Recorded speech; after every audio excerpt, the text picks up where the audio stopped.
അസ്സലാമു അലൈക്കും വറഹ്മത്തുള്ളാഹി വബറകാതുഹു. പ്രവാചകൻ മുഹമ്മദ് നബി മുസ്തഫ സ്വല്ലല്ലാഹു അലൈഹി വസല്ലമയുടെ ഏറ്റവും അടുത്ത് നിൽക്കുന്ന അദ്ദേഹത്തിൻ്റെ അനുയായികളുമായ സഹാബികളിൽ ചിലരുടെ ജീവിതത്തിൽ നടന്ന ചെറിയ ചെറിയ സംഭവങ്ങളെക്കുറിച്ചാണ് ഇവിടെ പറയുന്നത്. വർഷങ്ങൾക്ക് മുൻപ് നടന്ന സംഭവമാകുമ്പോൾ തെറ്റുകളോ മറ്റോ ഉണ്ടെങ്കിൽ നിങ്ങൾ ക്ഷമിക്കുമല്ലോ ഇൻഷാ അല്ലാഹ്.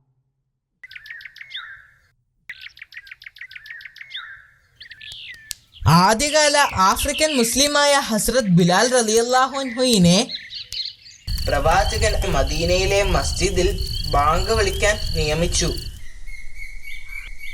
അദ്ദേഹത്തിന്റെ മനോഹരമായ ബാങ്ക് വിളിയുടെ ശബ്ദം മദീന നഗരത്തിൽ അലയടിച്ചു.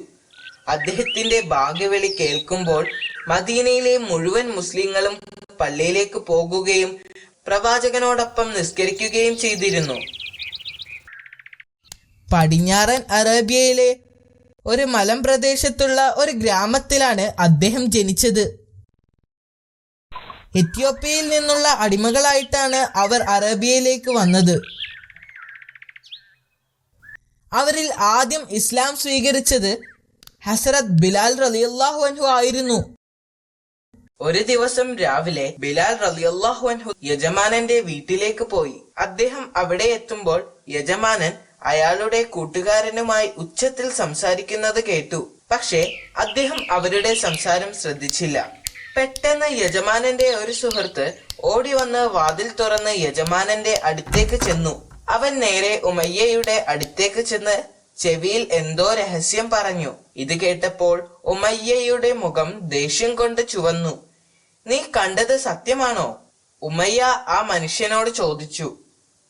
"അതെ, ഞാൻ എന്റെ കണ്ണുകൊണ്ട് കണ്ടതാണ്," അയാൾ മറുപടി പറഞ്ഞു. "ഞാൻ അദ്ദേഹത്തെ മുഹമ്മദിനോടൊപ്പം പല പ്രാവശ്യം കണ്ടിട്ടുണ്ട്. ഇന്ന് ഞങ്ങൾ അവനെ ഒരു പാഠം പഠിപ്പിക്കും," ഉമയ്യ ബിൻ ഖാലിഫ് പറഞ്ഞു. അടുത്ത ദിവസം മക്കയിലെ ജനങ്ങൾ കണ്ടത് ഉമയ്യയും കൂട്ടുകാരും ബിലാൽ റളിയല്ലാഹു അൻഹുവിനെ നഗരത്തിലൂടെ വലിച്ചിഴച്ചുകൊണ്ട് പോകുന്നതാണ്. ആ ദുഷ്ടന്മാർ അദ്ദേഹത്തെ ക്രൂരമായി ഉപദ്രവിക്കാൻ തുടങ്ങി. അദ്ദേഹത്തെ അവർ കെട്ടിയിട്ട് മരുഭൂമിയിലെ കത്തുന്ന ചൂടിൽ വിവസ്ത്രനാക്കി ഉപദ്രവിച്ചു. ഇസ്ലാമിന്റെ ദൈവത്തെ മറന്ന് അവരുടെ വിഗ്രഹങ്ങളെ ആരാധിക്കുവാൻ ആവശ്യപ്പെട്ടു. എന്നാൽ തന്റെ വിശ്വാസത്തിൽ അദ്ദേഹം ഉറച്ചു നിന്നു. വിഗ്രഹങ്ങളെ ആരാധിക്കാൻ അദ്ദേഹം വിസമ്മതിക്കുകയും ഏകദൈവം എന്ന് അർത്ഥം വരുന്ന അഹദ് അഹദ് എന്ന് വിളിച്ച് പറയുകയും ചെയ്തു. പീഡനങ്ങൾ തുടർന്നു കൊണ്ടേയിരുന്നു. ചൂടുള്ള ഇരുമ്പ് വടി അദ്ദേഹത്തിന്റെ വേദനിക്കുന്ന ശരീരത്തിൽ വെച്ചു. എന്നിട്ടും അദ്ദേഹം തന്റെ വിശ്വാസത്തിൽ ഉറച്ചു നിന്നു. ഒരു ചൂടുള്ള ദിവസത്തിൽ ബിലാൽ റളിയല്ലാഹു അൻഹുവിനെ ചൂടുള്ള മണലിൽ കിടത്തി. ബിലാൽ റളിയല്ലാഹു അൻഹുവിനെ ചൂട് സഹിക്കാൻ കഴിഞ്ഞില്ല. ഒരു വലിയ കല്ല് അദ്ദേഹത്തിന്റെ നെഞ്ചിൽ വെച്ചു. അദ്ദേഹത്തിന്റെ നെഞ്ചത്തെ ഭാരം വളരെ വലുതായിരുന്നു. അദ്ദേഹം ബലഹീനനായിരുന്നു. ആ അവസ്ഥയിൽ അദ്ദേഹത്തിന് കുടിക്കാനുള്ള വെള്ളം പോലും നിഷേധിക്കപ്പെട്ടു. പിന്നീട് അദ്ദേഹം അബോധാവസ്ഥയിലായി. ആ ദിവസം അവസാനിച്ചപ്പോൾ അവിടമാകെ നല്ല തണുപ്പ് അനുഭവപ്പെട്ടു. അദ്ദേഹത്തിന് ബോധം തിരിച്ചു കിട്ടി. ബോധം വന്നപ്പോൾ ഭാരമുള്ള ആ കല്ല് അദ്ദേഹത്തിന്റെ ശരീരത്തിൽ ഇല്ലായിരുന്നു. പതുക്കെ അദ്ദേഹം കണ്ണു തുറന്നപ്പോൾ അദ്ദേഹം അത്ഭുതപ്പെട്ടു. അദ്ദേഹത്തിന്റെ ശരീരത്തിലുള്ള വേദനകളെയെല്ലാം ആരോ ഇല്ലാതാക്കിയിരിക്കുന്നു. അദ്ദേഹം കണ്ണു തുറന്നപ്പോൾ പ്രവാചകൻ മുഹമ്മദ് നബി മുസ്തഫ സ്വല്ലല്ലാഹു അലൈഹി വസല്ലമയുടെ പുഞ്ചിരിക്കുന്ന മുഖമാണ് കണ്ടത്. ഒരു യഥാർത്ഥ വിശ്വാസിക്ക് ഇത്തരമൊരു അവസ്ഥ നേരിടേണ്ടി വന്നതിൽ പ്രവാചകന് വളരെയധികം വിഷമമുണ്ട്. അദ്ദേഹത്തിന് ആ പാവം മനുഷ്യനോട് അനുകമ്പ തോന്നി. പ്രവാചകൻ അബൂബക്കർ റളിയല്ലാഹു അൻഹുവിനോട് ഉമയ്യയിൽ നിന്നും പണം കൊടുത്ത് ബിലാൽ റളിയല്ലാഹു അൻഹുവിനെ വാങ്ങാനും എന്നിട്ട് അദ്ദേഹത്തെ സ്വതന്ത്രനാക്കുവാനും ആവശ്യപ്പെട്ടു. പ്രവാചകൻ ആവശ്യപ്പെട്ടതുപോലെ അബൂബക്കർ റളിയല്ലാഹു അൻഹു ചെയ്തു. ബിലാൽ ബിൻ റബ്ബയും മറ്റ് അനുയായികളും നബിയുടെ നിർദ്ദേശപ്രകാരം മദീനയിലേക്ക് പോയി. ബിലാൽ റളിയല്ലാഹു അൻഹുവിന്റെ സഹിഷ്ണുതയും വിശ്വാസവും കാരണം പ്രവാചകൻ അദ്ദേഹത്തെ മദീനയിലെ മസ്ജിദിൽ ബാങ്ക് വിളിക്കാൻ നിയമിച്ചു. ഒരു ദിവസം നിസ്കാരത്തിന് മുൻപായി ആളുകൾ പള്ളിയിൽ നിന്നും ബാങ്ക് വിളി കേട്ടു.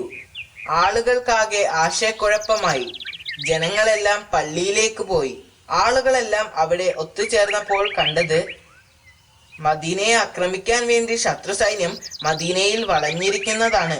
പ്രവാചകൻ ആളുകളെ വിളിച്ചു കൂട്ടുകയും ആ ആക്രമണത്തെ വിജയകരമായി ചേർത്ത് നിൽക്കുകയും ചെയ്തു.